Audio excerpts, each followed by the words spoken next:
हम स्टडी करेंगे kinetic energy के बारे में। कौन सी एनर्जी के बारे में बेटा? काइनेटिक एनर्जी के बारे में। तो देखिए हम पढ़ रहे थे एनर्जी, और एनर्जी के बारे में मैंने आपको बताया था कि जो वर्क करने की कैपेसिटी होती है उसे हम क्या कहते हैं बेटा? एनर्जी कहते हैं। क्या कहते हैं? एनर्जी। फिर मैंने आपको बताया था कि एनर्जी के कुछ टाइप्स हैं, उन्हें हमें स्टडी करना है, जिनको क्या कहा जाता है? Number first kinetic energy. ये एनर्जी की फॉर्म्स होती हैं, ठीक है। तो नंबर फर्स्ट बेटा काइनेटिक। तो देखिए काइनेटिक की अगर हिंदी की जाए तो काइनेटिक को हिंदी में कहा जाता है बेटा गतिज। क्या कहा जाता है? गतिज। जिसमें जय का मतलब क्या होता है? उत्पन्न होना।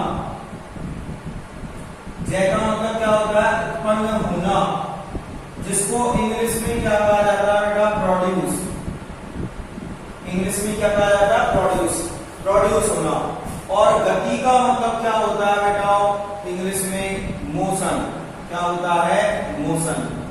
तो इसका मतलब क्या होगा? गति के द्वारा उत्पन्न, या कह सकते हो मोशन की वजह से जो एनर्जी प्रोड्यूस होती है उसे हम कौन सी एनर्जी कहते हैं बेटा? काइनेटिक एनर्जी कहते हैं। दोबारा समझिए, काइनेटिक को हिंदी में क्या कहा जाता है बेटा? गतिज, जिसमें गति का मतलब मोशन और जय का मतलब क्या होता है? उत्पन्न होना, यानी कि प्रोड्यूस होना। तो ऐसी एनर्जी जो किस चीज से प्रोड्यूस होती है? मोशन से प्रोड्यूस होती है, उसे क्या कहते हैं बेटा? काइनेटिक एनर्जी कहते हैं। तो समझ में आई बेटा? अगर कोई ऑब्जेक्ट मोशन करता है या मूव करता है तो मूव करने से जो एनर्जी आती है उसे कौन सी एनर्जी कहा जाता है? काइनेटिक एनर्जी कहा जाता है। तो देखिए डेफिनेशन क्या बनेगी? The energy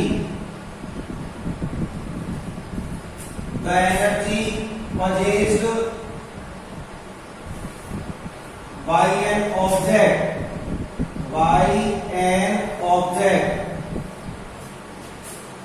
due to its motion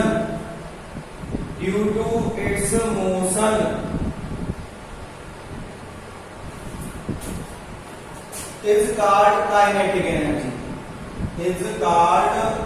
kinetic energy. उसे कौन सी एनर्जी कहते हैं बेटा? Kinetic energy. तो किसी भी ऑब्जेक्ट के मोशन की वजह से जो एनर्जी पजेस होती है उसे क्या कहते हैं बेटा? Kinetic energy. It is represented by E के। नेक्स्ट देखिए बेटा एग्जाम्पल। अब हमें एग्जाम्पल ऐसे लेने हैं जिसमें मूवमेंट हो रहा हो, क्योंकि मैं आपको पहले बता चुका हूं मोशन की वजह से जो एनर्जी प्रोड्यूस होती है उसे क्या कहते हैं? Kinetic energy. तो हमें ऐसे एग्जाम्पल लेने हैं जिनमें मोशन हो रहा हो, जैसे ए रनिंग चाइल्ड, एक दौड़ता हुआ बच्चा। तो वो क्या कर रहा है बेटा? मोशन कर रहा है। फ्लोइंग वाटर, बहता हुआ पानी, उसमें भी क्या हो रहा है बेटा?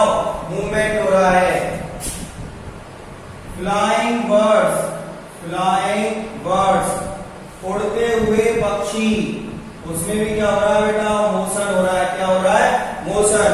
और मोशन की वजह से इन सभी में जो एनर्जी आती है उसे क्या कहते हैं बेटा? हम काइनेटिक एनर्जी कहते हैं। तो काइनेटिक एनर्जी क्या हुई? The energy possessed by an object due to its motion is called kinetic energy. It is represented by E. Example लिए जाए तो ये running child, flowing water, flying birds, ये इसके क्या होगा बेटा? एग्जाम्पल है। ठीक है, लिख लीजिए।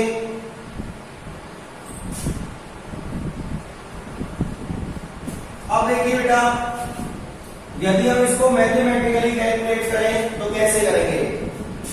Late an object of mass small n, एक ऑब्जेक्ट है बेटा जिसका मास कितना है? Small n, is moving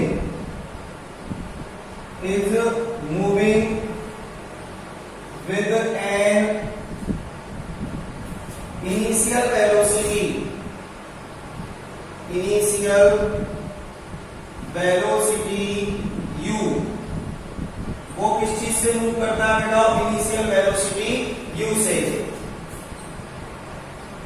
after t time its velocity changes, its velocity becomes, इसकी वेलोसिटी कितनी हो जाती है बेटा? v। इसकी वेलोसिटी कितनी हो जाती है? v। if the acceleration produced due to change in velocity, तो बेटा उसकी वेलोसिटी चेंज हो रही है, और जब वेलोसिटी चेंज होती है तो क्या प्रोड्यूस होता है? एक्सीलरेशन, जिसे क्या कहा जाता है बेटा? ए से रिप्रेजेंट किया जाता है। And the force applied is F। Force कितना बेटा? F। The distance covered by an object is S। क्या बेटा? S। तो मान लीजिए बेटा कोई ऑब्जेक्ट है जिसका मास कितना है? m। वो मूव कर रहा है बेटा कितने से? उसकी इनिशियल वेलोसिटी है u, t टाइम के बाद उसकी वेलोसिटी चेंज हो जाती है, और उसकी वेलोसिटी क्या हो जाती है बेटा? v। ठीक है। अब वेलोसिटी चेंज होने से उसमें क्या प्रोड्यूस होता है? एक्सीलरेशन a, और उस पर फोर्स कितना अप्लाई किया गया बेटा? F। ठीक है। तो डिस्टेंस उसने कितनी कवर की? S। ठीक है। अब बेटा कल हम मैथमेटिकली काइनेटिक एनर्जी का फॉर्मूला ड्रॉ करेंगे, तो आज के लिए इतना ही लिख लीजिए।